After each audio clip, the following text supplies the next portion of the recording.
Hi guys, nag-pick up ako dito sa dalawang order to. Dito sa North.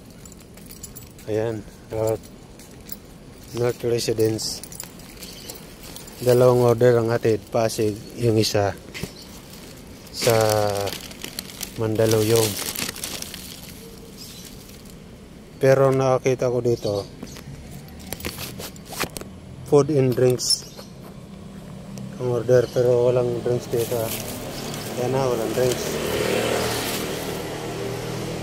Tinanong ko na rin sa katulong, pero ito lang daw ang binigay, walang drinks.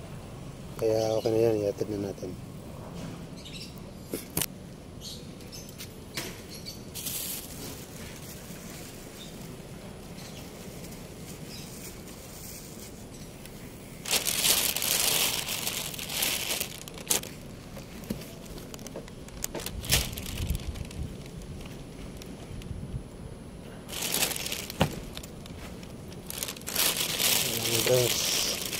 Walang drinks pero tinapay lang to